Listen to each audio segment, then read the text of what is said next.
What's up, everybody? Notice anything different about me? You know, this is going to be the first school year that I'm not teaching full-time in quite a while. I'm not going to be teaching full-time this year, so I thought to myself, God damn, how am I going to fill that void in my life? Also, it's weird that I can see the reflection of the screens in the glasses.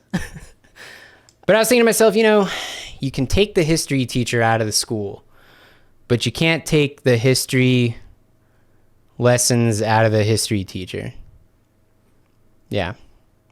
I was working on that all day and then I fucked it up. So anyway, I've got a cool, neat little feature for you all today.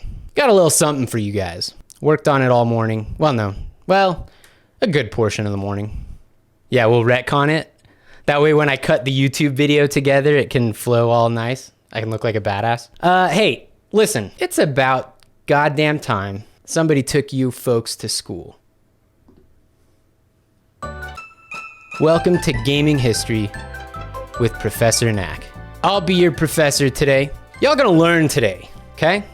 About time we, you know, this channel's great, but it's been just a bunch of shooting, a bunch of gambling lately, a bunch of stabbing. What happened to good, old-fashioned, wholesome learning? Learn you some knowledge, that's right. So this is Gaming History with Professor Nack, brought to you with limited commercial interruption by Little Doctor University. Today's lesson, the first ever home console. Pop quiz, what was the first ever home video console?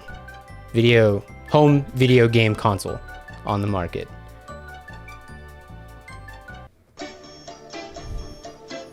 Put in your answers now.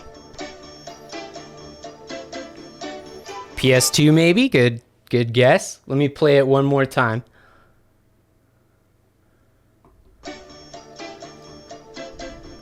Okay. Stickball, good. Well, Nosimerk nailed it. Hoop and stick, very good. On topic, it's the stickball, yeah. Hoop and stick was a very close answer. Nosimerk got it. It was the Magnavox Odyssey. It looks like this. Totally didn't Google it. Yeah, I know you didn't. I knew that was in the old noggin. You're looking at the first ever home console. Oh yeah, Google is a thing. The first ever ironing board, yeah. I don't know what the fuck this thing looks like, but this is it. This is the Magnavox Odyssey. So what the heck is it? The Odyssey was released in September of '72. Sold over 350,000 units. And it was discontinued in '75, but then it was succeeded by the Odyssey series, starting with the Odyssey 100. Okay, but what the heck is it? The graphics consisted only of 3 white dots and a line. That is literally all that this thing could process. And process is a word, I use that term loosely, which the reason for that you'll see in a second. It had absolutely no audio output, and it did not keep track of your score. You had to, on paper, keep track of your score while you were playing. You would play it by putting plastic overlays on the TV screen to show the levels or the scenes. I will also show those here in a little bit. And over the course of its lifetime, 28 games were made for the system, many of which made use of the game cartridge, which again, I'm using that term loosely because you'll see why, but with different overlays. Yeah, you better be taking notes. Better be ready for the final at the end of the year. I actually, dude, damn, I should have put a quiz at the end. That'd have been really smart and fun. And then you guys could bet channel points on it. All right, next Monday, there will be a quiz. This one's just a dry run. Yeah, the VOD will be up. Yeah.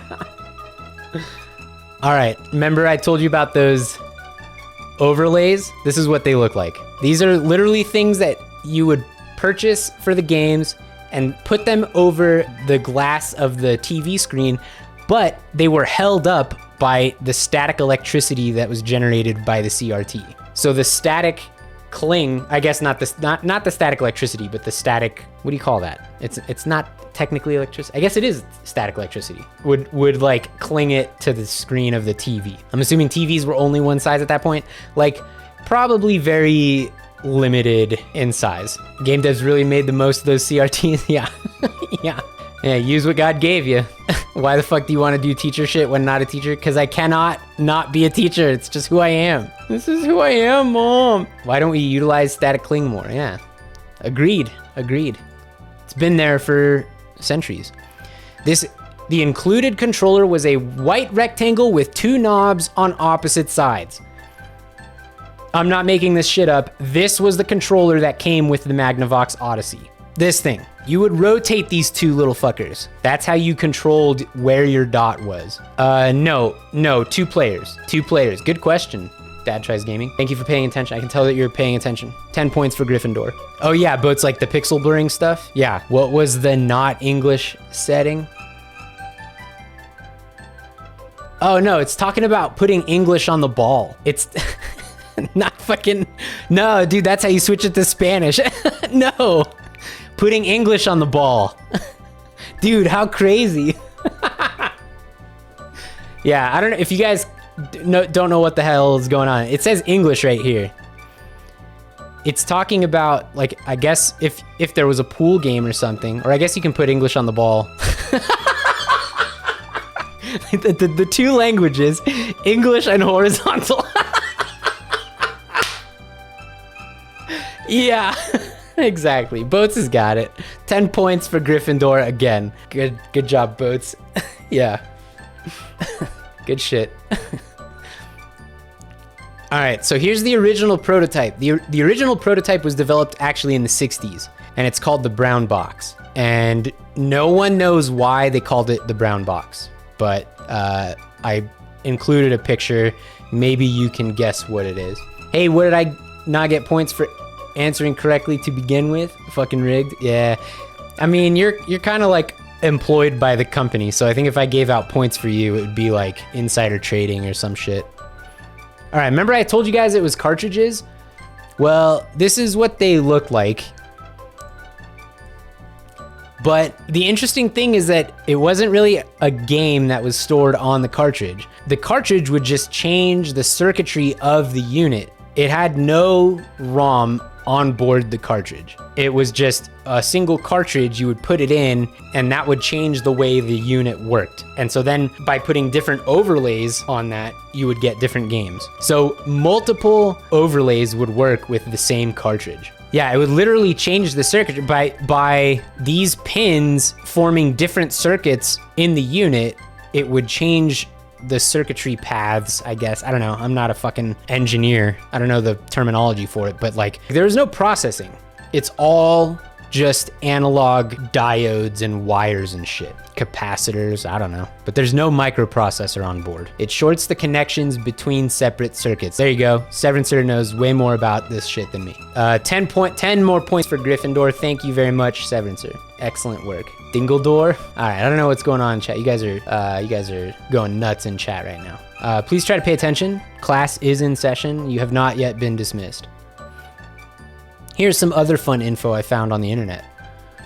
This thing had an incredibly wide variety of games. You had table tennis, you had ping pong, you had volleyball, and many others. Okay, this is also one of the things about this thing that is fucking just like so fucking hilarious to me. It included board game components. This thing wasn't enough of a video game to stand on its own, so they had to include board game components so that you could at least have a little bit of fun while you were playing this thing.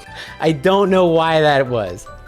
I assume 1 fewer games than the cartridge had pins. I have no idea. There were 12. I think I read that there were 12 of those game cards and there were 28 games. So I don't know how that adds up. Yeah, Dad Tries Gaming is Gryffindor. You guys are all Gryffindor, which is why Gryffindor keeps getting all the points. This is only Gryffindor. Maybe next week we'll do a different house, but this is just Gryffindor tonight. Yeah, again, please stay with me here, okay? Class is in session. Okay, so this is what I was talking about earlier. It did not have a processor at all. No, I don't know why.